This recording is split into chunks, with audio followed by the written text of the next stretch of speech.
বারুকের গ্রন্থ থেকে পাঠ 5 অধ্যায় এবং 6 অধ্যায়। ওগো জেরুসালেম, তোমার ওই দুঃখ দুর্গতির পোশাকটা খুলে ফেলো, এবার পরে নাও চিরদিনের মতো ঈশ্বরের দেওয়া সে অপরূপ গরিমাবসন। নাও, অঙ্গে জড়িয়ে নাও ঈশ্বরের দেওয়া ধর্মিষ্ঠতার সে আবরণ। মাথায় তুলে নাও তুমি সেই চিরজীবী যিনি তাদেরই দেওয়া গরিমার উষ্ণীষ। ঈশ্বর তো এবার এই আকাশের নিচে সারা পৃথিবীকে দেখিয়ে দেবেন, আহা কি উজ্জ্বল তোমার গৌরব। তিনি চিরদিনেরই মতো তোমার এই নাম রাখবেন ধর্মিষ্ঠতা নন্দিনী শান্তি আর ভক্তি নন্দিনী গরিমা। ওঠো জেরুসালেমে, উচ্চ ভূমিতে এসে দাঁড়াও তুমি। পূবের দিকে চেয়ে দেখো এবার, সেই পবিত্রজনের আদেশে তোমার সন্তানেরা ওই দেখো পূর্ব পশ্চিম সব দিক থেকে এসে মিলিত হয়েছে এখন।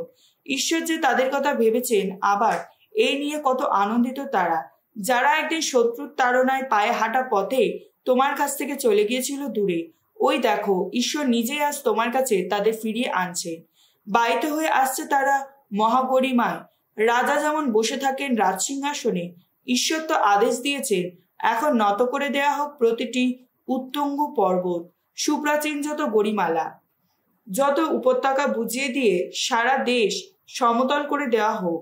তাতেই তো ইসরায়েলের মানুষ ঈশ্বরের মহিমায় বেষ্টিত হয়ে এগিয়ে চলতে পারবে নিরাপদে। ঈশ্বরের আদেশে সমস্ত অরণ্য যত গন্ধতরু ইসরায়েলের পথে পথে ছড়িয়ে দেবে ছায়া। সেদিন তো স্বয়ং ঈশ্বর তার মহিমার আলোকে পথ দেখে আনন্দের মধ্যে ইসরায়েলকে নিয়ে চলবে। সেই যে করুণা ও ধর্মিষ্ঠতা আজ নিতান্তই তারই, তা তখন তাদের নিত্য সঙ্গী হবে। ব্যাবিলনীয়দের রাজা যাদের বন্দী অবস্থায় ব্যাবিলনে নিয়ে যাবার উদ্যোগ করেছিলেন, জেরেমিয়া তাদের কাছে ঈশ্বরের আদেশবাণী জানবার জন্য যে ধর্মপত্রটি পাঠিয়েছিলেন, এটি তারই প্রতিলিপি। তোমরা ঈশ্বরের কাছে যে সমস্ত পাপ করেছ, সেই সমস্ত পাপেরই জন্য ব্যাবিলনীয়দের রাজা নেবুকাডনেজার এখন তোমাদের বন্দী অবস্থায় ব্যাবিলনে নিয়ে যেতে উদ্যোগী হয়েছে। ব্যাবিলনে গিয়ে তোমাদের তো থাকতে হবে বহু বহু বছর, সুদীর্ঘ কাল ধরে, পুরো 7 পুরুষ ধরে। তারপর আমি কিন্তু সেখান থেকে তোমাদের নিরাপদে উদ্ধার করে আনবো। এখন ব্যাপারটা হলো এই যে, ব্যাবিলনে তোমরা রূপো সোনা আর কাঠের নানা দেবতা দেখতে পাবে, লোকেরা যাদের কাঁধে করে বয়ে নিয়ে যায়। বিজাতীয়দের অন্তরে যারা ভয়ের অনুভূতি জাগিয়ে থাকে, তাই সাবধান থাকো। যখন দেখতে পাবে লোকেরা ওইসব দেবতার সামনে পেছনে এসে ভিড় করে প্রণত হচ্ছে, তখন তোমরা ওই জন্য ওসব ভিনদেশী মানুষের মতো হয়ে না ওঠো। ওই দেবতারা ভয় তোমাদের উপর যেন ভর না করে। তোমরা বরং মনে মনে বলো, তোমরাই চরণে প্রণত হওয়া উচিত ওগো অধীশ্বর, কেননা আমার দূত তোমাদের সঙ্গে সঙ্গে আছে, তোমাদের আগলেই রেখেছে। ওইসব দেবতার জীব কোনো একজন কারিগর তো মেঝে ঘষে মসৃণ করে তুলেছে। ওদের সারা গা সোনার উপর পাত দিয়ে মোড়া বটে। ওরা নিজেরা কিন্তু মিথ্যে নকল কথা বলতে পারে না। ওরা লোকেরা সোনা নিয়ে এসে তাদের ওই দেবতাদের মাথায় পরাবার মতো মুকুট তৈরি করে ভূষণ প্রিয় কোনো কুমারী কন্যার জন্য ঠিক যেমনটি করা হয়, এক এক সময় এমনটিও ঘটে যায় যে যাজকেরা নিজেদের দেবতাদের গা থেকে সোনার উপর চুপিসারে সরিয়ে ফেলে, তা নিজেদের প্রয়োজন মতো ব্যবহার করে থাকে। এমনকি মন্দিরের ছাদের বাসিন্দা যত গণিকাকে তার কিছু ভাগও দেয় তারা। রূপ, সোনা আর কাঠের ওই দেবতাদের তারা এমন সব পোশাকে সাজিয়ে থাকে যেন ওরা মানুষ। এদিকে ওরা কিন্তু মরচে বা কাঠের পোকার হাতে থেকে নিজেদের বাঁচাতেই পারে না। ওদের দামি দামি বেগুনি কাপড় পরিয়ে দেবার পর ওদের মুখগুলো মুছিয়ে দেওয়া হয়, কেননা মন্দিরের ধুলো ওদের গায়ে তো পুরো হয়ে জমে থাকে। এই দেবতা কোনো প্রদেশ পালের মতো হাতে ধরে আছে রাজদণ্ড। যদিও কেউ একে অপমান করলে তাকে মেরে ফেলার মতো ক্ষমতা এর নেই। অন্য দেবতার ডান হাতে একই সঙ্গে ধরে আছে একটি ছোড়া আর একটি কুড়ুল। যদিও যুদ্ধ দস্যুদের হাত থেকে নিজেকে রক্ষা করার মতো ক্ষমতা ওর নেই। সুতরাং ব্যাপারটা স্পষ্টই যে ওরা দেবতাই নয়, তাই তোমরা ওদের ভয় করো না। মানুষের ব্যবহৃত কোনো পাত্র একবার ভেঙে গেলে তার কোনো কাজেই লাগে না। ওই যেসব দেবতাকে লোকেরা নিজেদের মন্দিরে মন্দিরে বসিয়ে থাকে, ওরাও কোনো কাজে আসে না। যারা ভেতরে আসে তাদের পা ফেলায় যে ধুলো ওড়ে, তা তো সব দেবতার চোখেই ঢেকে পড়ে। যে লোক রাজার বিরুদ্ধে কোনো অপরাধ করেছে তাকে প্রাণদণ্ড দিতে নিয়ে যাওয়া হবে বলে যেমন কোনো ঘরের চারিদিকে দরজা এঁটে বন্দি করে রাখা হয়, যাজকেরাও তেমনি যত ফটক বসিয়ে, যত হুড়কো আর খিল লাগিয়ে দেবতাদের মন্দিরগুলো সুরক্ষিত করে রাখে, যাতে দস্যুদের হাতে সবকিছু লুট না হয়ে যায়। তারা নিজেদের ঘরে যত প্রদীপ জ্বালায় মন্দিরে তার চেয়ে বেশি প্রদীপ জ্বালিয়ে রাখে, অথচ ওই দেবতারা কিন্তু ওগুলোর একটারও আলো দেখতে পায় না। ওই দেবতাদের দশা যেন মন্দিরের সেই সব কড়িকাঠের একটারই মতো, যেগুলোর বিষয়ে লোকে বলে ভেতরে ভেতরে গুণ ধরেছে। মাটি থেকে বেরিয়ে আসা যত পোকা ওদের আর ওদের পোশাক সবে গ্রাস করে খায়, তবু ওরা কিন্তু কিছুই অনুভব করে না। মন্দিরের ধোঁয়ায় ওদের সারা মুখ কালো হয়ে থাকে। ওদের গায়েও মাথায় এসে বসে বাদুড়, চাতক, আরো কত পাখি, এমনকি যত বিড়ালও। তাতেই তোমরা বুঝতে পারছো ওরা দেবতাই নয়। তাই তোমরা ওদের ভয় করো না। ওদের সুন্দর করে তোলার জন্য ওদের সারা গা যে সোনার পাত দিয়ে মুড়ে যাওয়া আর ওপরকার ময়লা অন্য কাউকে ঘষে পরিষ্কার করতে হয়। ওরা নিজেরা তো ওই সোনা পাত ঝকঝকে করে তুলতে পারে না। যখন ওদের ছাদে ঢালা হয়েছিল তখন তো ওরা কিছুই অনুভব করেনি। ওদের কিনতে মানুষ যে কোনো দাম দিতে রাজি হয়, অথচ ওদের ভেতরে কিন্তু শ্বাসবায়ু বলতে কিছুই নেই। ওদের পা নেই বলেই তো কাঁধে করে ওদের বই নিয়ে যাওয়া হয়। তাতে সকলের কাছে প্রকাশ পায় কত উপেক্ষার যোগ্য ওরা। ওদের সেবায়েত যারা, তাদের লজ্জায় পড়তে হয়, কেননা ওরা যদি একবার মাটিতে উল্টে পড়ে আর নিজে থেকে ওরা দাঁড়াতে পারে না।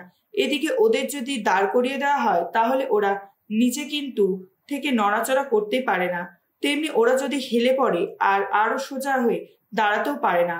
ওদের সামনে ওই যেসব নৈবেদ্য সাজিয়ে রাখা হয় ওগুলো যেন সব মৃতরই সামনে রেখে দেওয়া হয়। ওদের উদ্দেশ্যে বলি দেওয়া পশুগুলো যাজকেরা তো বিক্রি করে দিয়ে লাভ করে থাকে। তাদের স্ত্রীরাও ওই বলি মাংসের কিছু অংশ নুনে জড়িয়ে রেখে দেয়, কিন্তু তারা কোনো দরিদ্রকে বা কোনো অসহায় মানুষকে তার এক টুকরো দেয় না। এমনকি যে নারী ঋতুমতী কিংবা যার সবেমাত্র সন্তান হয়েছে, এরাও কিনা ওই বলি দেওয়ার পশুগুলোকে ছুঁতে পারে। তোমরা যখন তাতে বুঝতেই পারছো ওরা দেবতা নয়, ওদের ভয় করো না। সত্যিই তো কি করে ওদের দেবতা বলে ডাকা চলে। রূপো, সোনা আর কাঠের ওই দেবতাদের সামনে নারীরা কিনা যত নৈবেদ্য সাজিয়ে রাখে, এদিকে ওদের মন্দিরে মন্দিরে যাজকেরা তাদের জামা চোবড়া ছিঁড়ে দাড়ি আর মাথা কামিয়ে মাথা ঢাকা না দিয়ে বসেই থাকে। তাদের দেবতাদের সামনে চিৎকারে ফেটে পড়ে তারা, তীক্ষ্ণ বিলাপ তোলে তারা, কোনো শোক সবাই ভোজে কেউ কেউ যেমনটি করে থাকে। যাজকেরা নিজেদের স্ত্রী আর সন্তানদের সাজাবার জন্য ওই দেবতাদের কিছু কিছু পোশাক খুলে নেয়। ওদের সঙ্গে মানুষ খারাপ ভালো যেমন ব্যবহারই করুক, ওরা নিজেরা কিন্তু তার উচিত প্রতিদান দিতে পারে না। ওরা কাউকে রাজাও করতে পারে না, রাজাসন থেকে নামিয়েও দিতে পারে না। তেমনিভাবে ওরা কাউকে ধনদৌলতও দিতে পারে না। কেউ যদি ওদের কাছে কোনো মানত করে তা মিটিয়ে না দেয়, ওরা কিন্তু তা উসুল করে নিতেও পারে না। ওরা কাউকে মৃত্যু থেকে বাঁচাতে পারে না, দুর্বলকে শক্তিশালীর কবল থেকে ছিনিয়ে আনতেও পারে না। অন্ধের দৃষ্টিশক্তি ওরা ফিরিয়ে দিতে পারে না, দুর্দশায় পড়া মানুষকে ওরা রক্ষা করতেও পারে না। কোনো বিধবার প্রতি কখনো দয়া দেখায় না ওরা, কোনো অনাথের উপকারেও করে না। সোনার উপর মোড়া ওই কাঠের টুকরোগুলো যেন পাহাড় থেকে কেটে আনা চাই পাথরের মতো। ওগুলো সেবায়েত যারা, তাদের কি লজ্জাতেই না পড়তে হয়। সুতরাং ওরা যে দেবতা এমন কথায় কি করেই বা ভাবা যায়, বলা চলে। শুধু কি তাই, কান্নারিয়েরা নিজেরাই তো ওদের অসম্মানের কারণ হয়ে থাকে।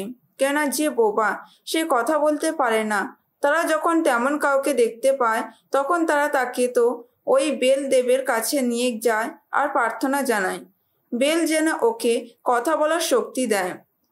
তাদের ভাবটা যেন বেল সবে বুঝতে পারছে। তারা একটু চিন্তা ভাবনা করতে পারে না বলেই ওসব দেবতাকে ছাড়তে পারছে না। তাদের নিজেদেরই তো বোধ বুদ্ধি নেই। এদিকে নারীরা কোমরে সুতলি জড়িয়ে পথের ধারে বসে থাকে, ভুসি পোড়াতে থাকে। সেখানে নিয়ে যায় যারা, তাদের কেউ যদি ওই নারীদের কাউকে উঠিয়ে না গিয়ে তাকে একবার শয্যাসঙ্গী করে নেয়, ওই নারীটি পরে পাশের মেয়েটিকে এই বলে টিটকিরি দেয় যে কেউ তো এখনো ওই মেয়েটাকে তার মতো গ্রহণযোগ্য বলে মনে করেনি, ওই সুতলিটা এখনো ছেঁড়াই হয়নি। ওই দেবতাদের নিয়ে যা কিছু হয় তা তো সবই মিথ্যে। সুতরাং ওরা যে দেবতা এমন কথায় কি করেই বা ভাবা যায়, বলা চলে। যত ছুতোর আর শ্যাকরার হাতে তৈরি জিনিস ওরা। ওই কারিগররা ওসব জিনিসকে যা করে তুলতে চেয়েছে, ওরা তো তা ছাড়া আর কিছু হতেই পারে না।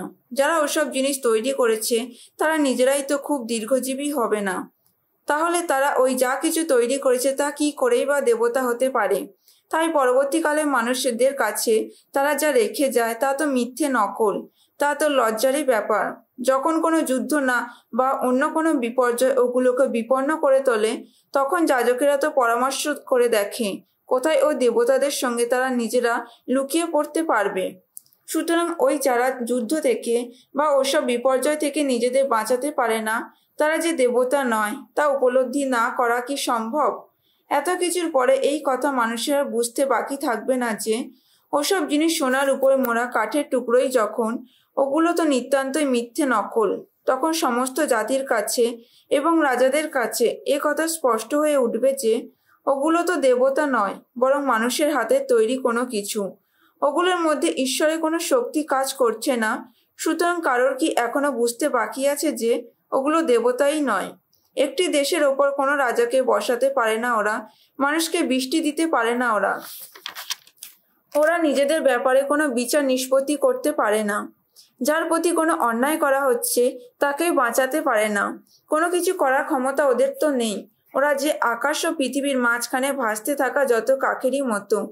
সোনার উপর মোড়া কাঠের তৈরি ওই সব দেবতার মন্দিরে যদি হঠাৎ আগুন লেগে যায়, তাহলে ওদের যাজকেরা পালিয়ে যাবে, রক্ষাই পেয়ে যাবে। কিন্তু ওরা তো আগুনের মাঝখানে পড়ে কড়িকাঠের মতোই পুড়ে খাক হয়ে যাবে। কোনো রাজা বা শত্রু দলের বিরুদ্ধে রুখে দাঁড়াতে পারে না ওরা। সুতরাং ওরা যে দেবতা, এমন কথা কি করেই বা মেনে নেওয়া হয়? মনে করা চলে সোনার উপর মোড়া কাঠের তৈরি ওইসব দেবতা যত চোর আর দস্যুর হাত থেকে নিজেদের তো বাঁচাতে পারে না। বলশালী ওই লোকেরা তো দেবতাদের সোনা আর রূপা, গায়ে জড়ানো যত পোশাক সবই ছিনিয়ে নিয়ে যায়। ওই দেবতারা তখন নিজেদের কোনো সাহায্যই করতে পারে না। সেই জন্য ওই রকম অলিক দেবতা হওয়ার চেয়ে এমন রাজা হয় বরং ভালো, যে রাজা নিজের সাহসের প্রমাণ দিতে পারে, কিংবা ঘরে ব্যবহার্য এমন পাত্র হয় বরং ভালো, যা নিজের মালিকের কাজে লাগতে পারে। ওই রকম অলিক দেবতা হওয়ার চেয়ে কোনো বাড়ির এমন দরজা হয় বরং ভালো, যে দরজার জন্য ভেতরের সব কিছু নিরাপদে থাকে। ওই রকম অলিক দেবতা হওয়ার চেয়ে রাজপ্রাসাদে কোনো কাঠের স্তম্ভ হয় বরং ভালো, ওই যে সূর্য, চন্দ্র আর নক্ষত্রগুলি এত দীপ্তি ছড়াচ্ছে, নিজের নিজের ভূমিকা পালন করতে নিযুক্ত রয়েছে, তার তো নিত্য অনুগত। এ কথা বিদ্যুতের বেলাতেও প্রযোজ্য। বিদ্যুৎ যখন ঝলসে ওঠে সে কি অপূর্ব দৃশ্য! বাতাসের ক্ষেত্রেও একই ব্যাপার। তার বয়ে চলা তো সব দেশেরই। তেমনি ঈশ্বর যখন মেঘের দলকে জগতের সর্বত্রই যেতে আদেশ করেন, তারাও তো সেই আদেশ পালন করে থাকে। তেমনি যখন যত পাহাড় আর অরণ্যকে গ্রাস করার জন্য ঊর্ধ্বলোকে থেকে আগুনকে পাঠিয়ে দেয়া হয়, সেও তো তখন আদেশ মতোই কাজ করে থাকে। কিন্তু এই মূর্তিগুলোর না আছে সেই শোভা, না আছে সেই শক্তি যা রয়েছে ওই সব কিছুরই মধ্যে। সুতরাং ওগুলো যে দেবতা এমন কথা মোটেই ভাবা যায় না, বলাও চলে না। ওগুলো কোনো ব্যাপারের বিচার নিষ্পত্তি করতে পারে না, কোনো মানুষের উপকারও করতে পারে না। ওগুলো যে দেবতা নয় সে কথা বুঝতেই পারছো যখন, তোমরা ওগুলোকে ভয় করো না। ওগুলো রাজাদের অভিশাপও দিতে পারে না, আশীর্বাদও করতে পারে না। বিজাতীয়দের সামনে ওগুলো আকাশে কোনো অলৌকিক নিদর্শন দেখাতে পারে না সূর্যের মতো দীপ্তি ছড়াতে বা চাঁদের মতো আলো দিতে। বন্য পশুদের অবস্থা ওসব মূর্তির চেয়ে বরং ভালো। ওগুলো তো কোনো আশ্রয় পালিয়ে গিয়ে আত্মরক্ষা করতে পারে না। সুতরাং ওগুলো যে দেবতা আমরা তার কোনো রকম প্রমাণই পাই না। তাই তোমরা ওগুলোকে ভয় করো না। বাবিলনীয়দের ওই সোনার উপর মোড়া কাঠের তৈরি দেবতারা যেন কোনো শস্য ক্ষেতের মাঝখানে কাকাতুয়ারির মতো, কোনো কিছু তারা আগলে রাখতে পারে না। একইভাবে বলা যায় বাবিলনীয়দের ওই সোনার উপর মোড়া কাঠের তৈরি দেবতারা যেন কোনো বাগানে এমন একটা কাটা ঝোপেরই মতো, যার ওপর সমস্ত পাখি এসে বসে, কিংবা যে কোনো অন্ধকার জায়গায় ফেলে রাখা একটি মৃতদেহেরই মতো। তাদের গায়ে পচে যাওয়া ওই দামি দামি বেগুনি কাপড় আর চিকন খোমের পোশাক দেখে তোমরা তো বুঝতেই পারবে তারা দেবতাই নয়। অবশেষে কুড়ে কুড়ে তাদের পুরোপুরি খেয়ে ফেলা হবে। এইভাবে তারা দেশে অসম্মানের কারণ হয়ে উঠবে। সুতরাং যে মানুষ ধর্মনিষ্ঠ, কোনো দেবমূর্তি যার নেই, সেই বরং ভালো, সে তো অসম্মান থেকে দূরেই থাকতে পারবে।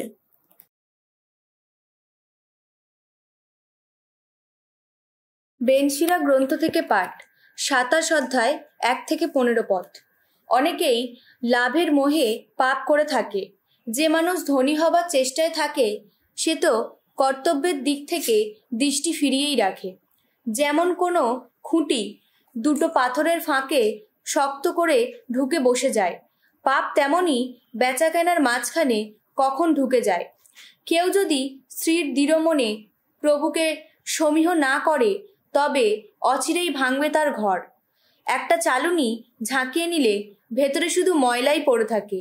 তেমনি মানুষের কথাবার্তায় তার দ্রষ্টুটি ধরা পড়ে যায়। পোয়ান যেমন কুমোরের গড়া পাত্র যাচাই করে নেয়, মানুষ তেমনি নিজেরই যুক্তিতর্কে যাচাই হয়ে যায়। ফল দেখেই চেনা যায় ফলের গাছটি কত যত্ন পেয়েছে। তেমনি কারো কথা শুনেই বুঝতে পারা যায় তার মনোভাব।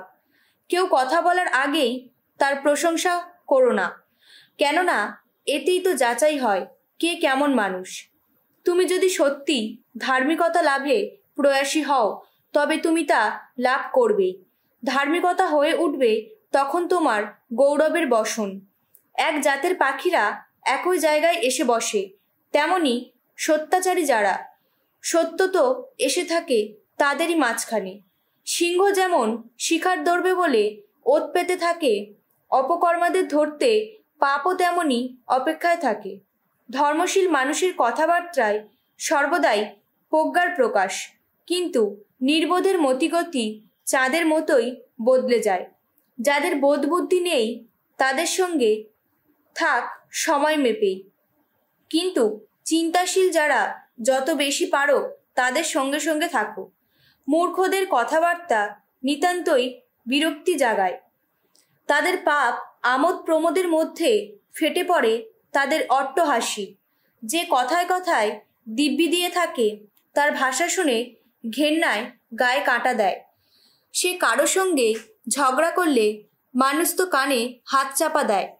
দাম্ভিকে দাম্ভিকে যদি ঝগড়া বাঁধে তাতে শেষে রক্তপাত হয়। তাদের গালিগালাজ সে তো কানে পীড়া দেয়।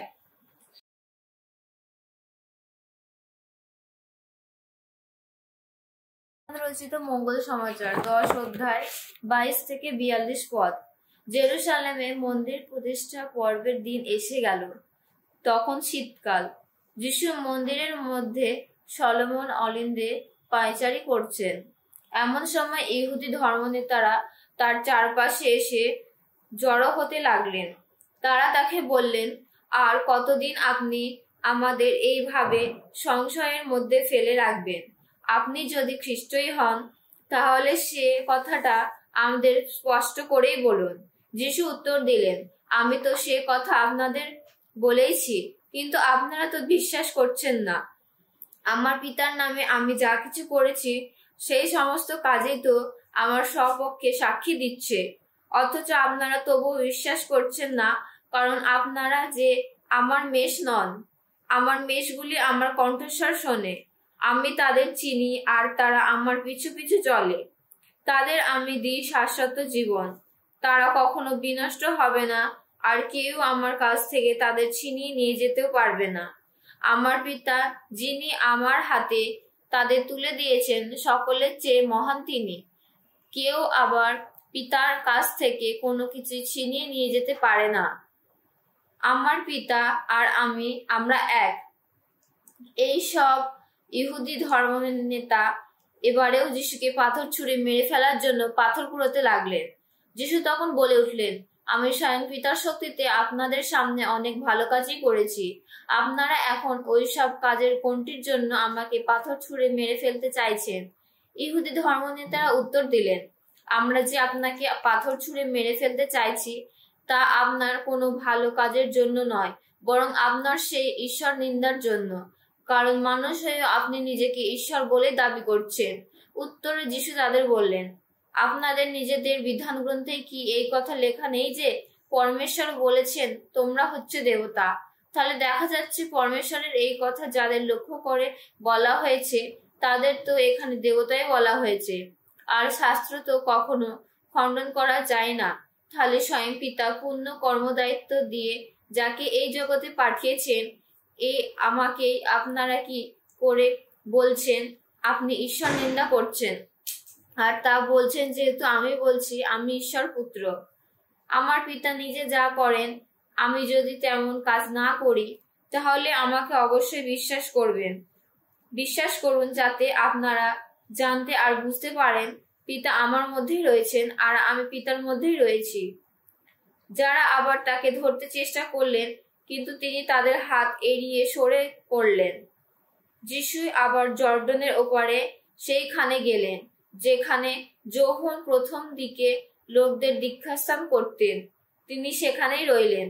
অনেকে তখন তার কাছে আসতে লাগলো। তারা বলল, যোহন অলৌকিক কোনো কিছু করে যাননি বটে, কিন্তু এই মানুষটির সম্বন্ধে তিনি যা কিছু বলে গেছেন তা সমস্তই সত্য। সেখানে বহু লোক যিশুর প্রতি বিশ্বাসী হয়ে উঠল।